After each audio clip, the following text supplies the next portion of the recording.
நம்ம என்ன பார்க்க போறோம்னா ஒரு டிஃப்ரெண்டான ரிச்சுவல் முறையை வந்து நம்ம பார்க்க போறோம். ஆக்சுவலா நம்ம தமிழ்நாடு இந்தியாவில் வந்து பார்த்தீங்கன்னா நிறைய ரிச்சுவல் வந்து நம்ம காடுக்கு வந்து நம்ம பண்ணுவோம். நான் நிறைய ரிச்சுவல் சொல்லிகிட்டே போகலாம் சொல்லலாம். ஏன்னா எங்கள் வீட்டில் எங்கள் அம்மா வந்து பார்த்தீங்கன்னா ஒவ்வொரு அமாவாசைக்குமே வந்து பார்த்தீங்கன்னா காளி கோயிலுக்கு வந்து போவாங்க. காளி கோயிலுக்கு வந்து போயிட்டு அங்கே சம் ரிச்சுவல்ஸ்லாம் நடக்கும், டிஃப்ரெண்ட்டாக இருக்கும். அது வந்து எனக்கு ரொம்ப நாளாக தோணிகிட்டே இருந்துச்சு எனக்கு. சரி நம்ம போய் ஒரு நாள் பார்க்கலாம், அது எப்படி இருக்கும், சரி என்னெல்லாம் பண்ணுறாங்க அப்படின்ற மாதிரி போனோம். ஸோ இன்னைக்கு இந்த வீடியோவில் நம்ம என்ன பார்க்க போகிறோம்னா, ஸோ அமாவாசை நைட்டு காளியோட ரிச்சுவல் பண்ணுறத நான் ஒரு வீடியோவை கொஞ்சம் வந்து கேப்சர் பண்ணியிருக்கேன். ஸோ அதை பற்றின வீடியோவாக நீங்கள் வந்து நம்ம பார்க்க போகிறோம். நான் காளிக்கு வந்து ஏன் காளின்ற மாதிரி பேர் வந்ததுன்னு சொல்லிட்டு நான் ஃபஸ்ட்டு சர்ச் பண்ணி பார்த்தேன் நெட்டில். நிறைய பேர் வந்து நிறைய ஸ்டோரிஸ்லாம் வந்து போட்டிருந்தாங்க. காலத்தில் பார்த்தீங்கன்னா தரிகாசுரன் சொல்லிட்டு ஒரு அரக்கன் இருந்தான். அவன் ஒரு பயங்கரமான ஒரு சக்தி வேணும் அப்படின்றதுக்காக ஒரு ரொம்ப காலமாக வந்து பார்த்தீங்கன்னா ஒரு தவம்லாம் செய்வாங்க. அந்த மாதிரி ஒரு பயங்கரமாக வந்து ஒரு தவத்தை செஞ்சுருக்கான். அந்த தவத்தெல்லாம் பார்த்துட்டு பிரம்மன் வந்து போயிட்டு உனக்கு என்ன வரம் வேணும் அப்படின்னு சொல்லிட்டு கேட்டிருக்காங்க. கேட்டுட்டு இந்த உலகத்தில் வந்து என்னை யாரும் அழிக்கக்கூடாது. ஏன்னா தரிகாசுரன் வந்து பார்த்தீங்கன்னா தன்னை வந்து யாரும் அழிக்கக்கூடாது, சிவனை விட பக்தி, சிவனை விட சக்தி வேணும் எனக்கு. இங்கே என்ன சாமி இருக்கு இந்த இடத்துல? சிவனுங்களா? இங்கே இது கன்னிசாமியா?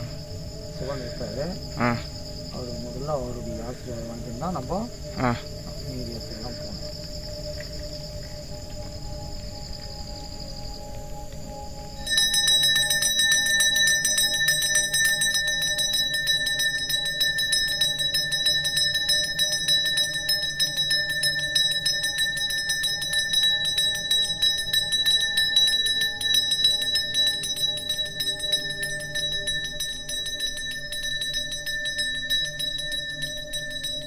அப்படின்ற மாதிரி தன்னை உலகத்திலேயே தான் பலம் வாய்ந்தவன், மிகப்பெரிய சக்தி வேணுன்ற மாதிரி பிரம்மன் கிடைக்கிறது. அதுக்கு வந்து பிரம்மன் வந்து சொல்லியிருக்காரு, இந்த உலகத்துல வந்து எல்லாருக்கும் பிறப்புன்னு ஒன்று இருந்தால் எல்லாருக்கும் இறப்பு இருக்கும். ஸோ அதனால வந்து உனக்கு வந்து இந்த சக்தியை நான் வந்து தர முடியாது அப்படின்ற மாதிரி கேட்டிருக்கான். ஸோ அந்த இடத்துல வந்து தரிகாசுரன் வந்து பார்த்தா தன்னோட தந்திரத்தை யூஸ் பண்ணி எனக்கு உணர்வு வர வேணும் அப்படின்ற மாதிரி கேட்டிருக்காங்க.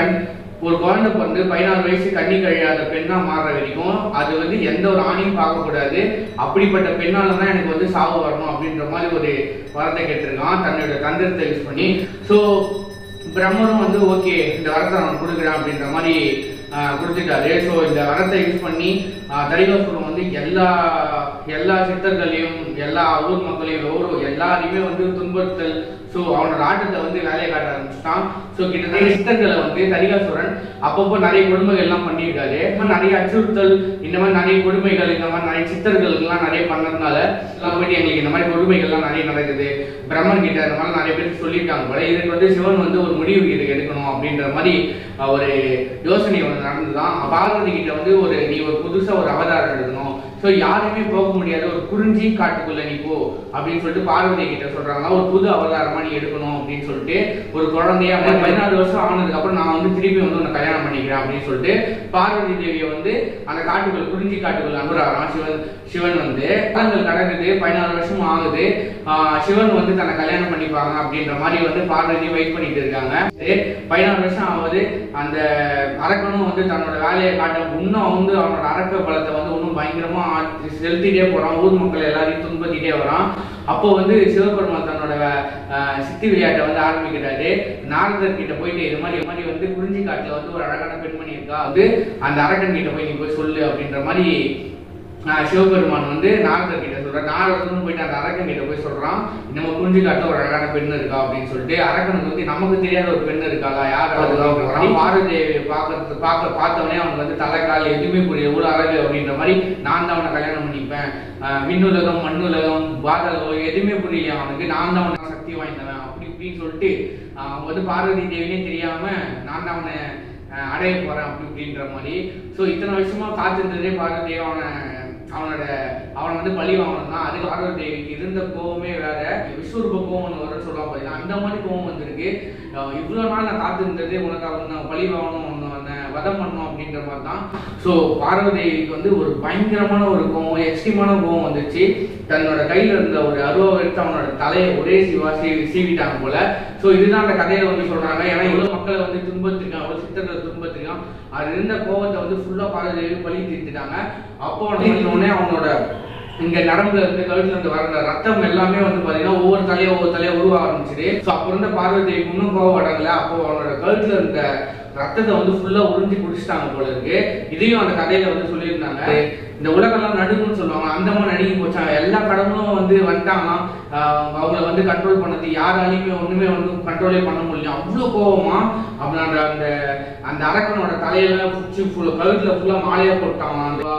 இதெல்லாமே வந்து அந்த ஸ்டோரியில வந்து சொல்லிட்டு இருந்தாங்க. பாத்தீங்கன்னா சிவனே வந்து பாத்தீங்கன்னா காளியோட காலு கீழே வந்து படுத்தவனே சிவனோட நெஞ்சி பகுதியில வந்து பார்த்தீங்கன்னா காளியோட காலை வச்சிருப்பாங்க. அப்போதான் வந்து ஓகே தெரிஞ்சுதான் இவர் வந்து நம்மளோட கணவர் அப்படின்ற மாதிரி தெரிஞ்சது. அதுக்கப்புறம் தான் அவங்க சாந்தமானாங்களாம்.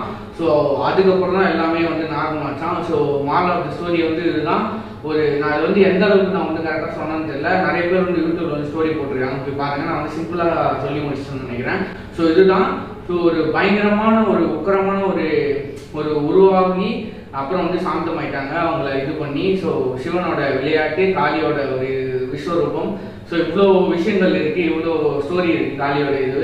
என்ன ஸ்டோரிஸ் வந்து தெரிஞ்சா நீங்களும் வந்து கமெண்ட்ல போடுங்க, பார்க்கலாம் எப்படி இருக்குன்னு சொல்லிட்டு ஸ்டோரி. தென் வந்து பார்த்தீங்கன்னா அமாவாசை அன்னைக்கு வந்து ஏன் பூஜை பண்றேன்னு பார்த்தீங்கன்னா நிறைய பேர் வந்து பார்த்தீங்கன்னா இந்த பில்லி சூனியம் ஏவல் இந்த மாதிரிலாம் சொல்றாங்க. இந்த காளி கோயிலுக்கு வந்து பார்த்தீங்கன்னா நிறைய பேர் வரது வந்து பார்த்தீங்கன்னா சில பேர் வந்து இந்த பில்லி சூனியம் ஏவல் இதெல்லாம் செய்யறாங்க பார்த்தீங்களா.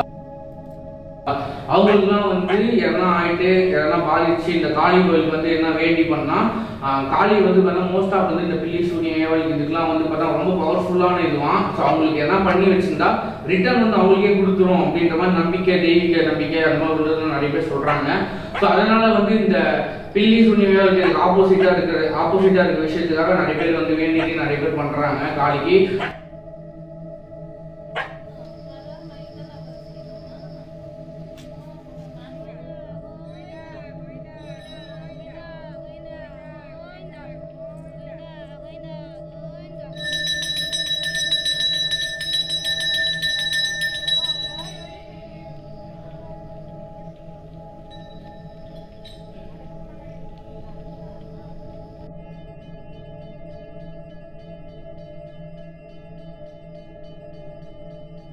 ஆலயம் வந்து அமைந்திருக்கிறது வாலாஜா பகுதியில் அலந்தர பஞ்சாயத்தில் மேற்புதுப்பேட்டையில் விஸ்வகாளியம்மா.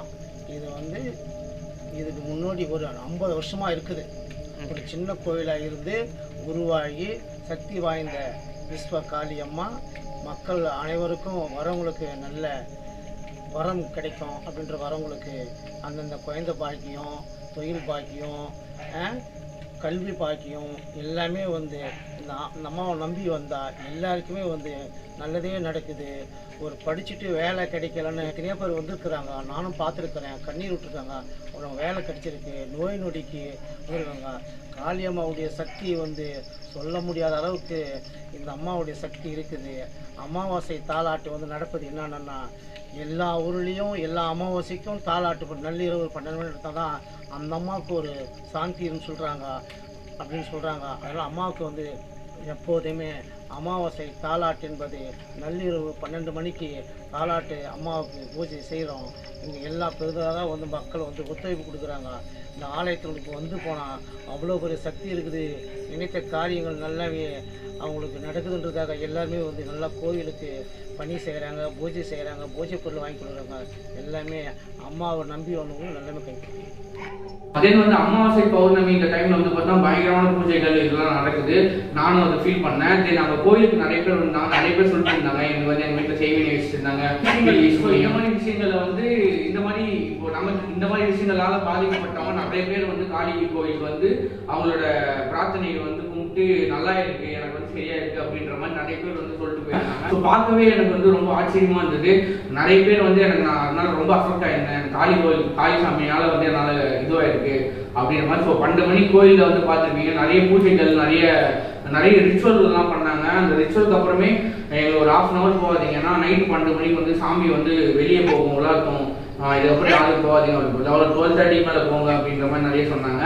ஸோ நிறைய ரிச்சுவல் இருந்துச்சு. எனக்கு அதை பற்றிலாம் நிறைய கேட்க டைம் இல்லை எனக்கு. ஸோ இதுதான்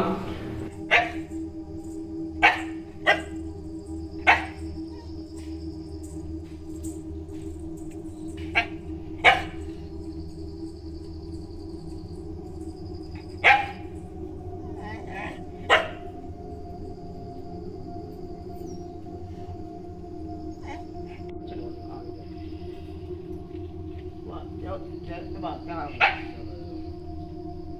ஒன்றும் இல்லை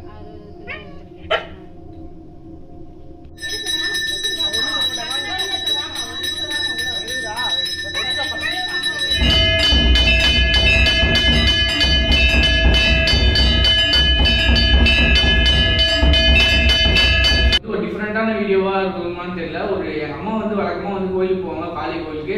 ஸோ அதை பத்தி ஒரு சின்ன ஒரு வீடியோவா எடுக்கலாம், ஒரு லாகா எடுக்கலாம்னு சொல்லிட்டு தான் எடுத்தேன் நான். அவ்வளவுதான். ஸோ காளி கோவில் பத்தி வேற என்ன உங்களுக்கு இன்ஃபர்மேஷன், உங்க ஊர்ல என்ன ஒரு காளி கோவில் இருக்கு அதை பத்தின வீடியோ எடுக்கலாம், இந்த மாதிரி ரிச்சுவல் டிஃப்ரெண்டா பண்றாங்க, இல்ல வேற ஒரு சாமி இருக்கு இங்க வந்து ரிச்சுவல் சூப்பரா பண்ணுவாங்க, டிஃப்ரெண்டா பண்ணுவாங்க, அதை பத்தி வீடியோ எடுக்கலாம் அப்படின்னு சொன்னீங்கன்னா நீங்க கமெண்ட் பண்ணுங்க. என்னோட இன்ஸ்டாகிராம் பேஜ் இருக்கு, அங்கேயும் வந்து கமெண்ட் பண்ணுங்க. நான் வந்து கண்டிப்பா வீடியோ எடுக்கிறேன். ஸோ இது மாதிரி பர்மிஷன் கொடுக்குற மாதிரி இருந்தால் கண்டிப்பாக சொல்லுங்கள், நான் வந்து வீடியோ எடுக்கிறேன். டெஃபினட்டாக யூஸ்ஃபுல்லாக இருக்கும். நம்ம சப்ஸ்கிரைப் பண்ணுறேன். இனிமேல் சேனலில் அப்பப்போ வீடியோ சொல்லுங்கள் கைஸ். see you guys. அவ்வளோதான். இதோட அடுத்த ஒரு வீடியோவில் வந்து சந்திக்கிறேன். see you, tata, love you.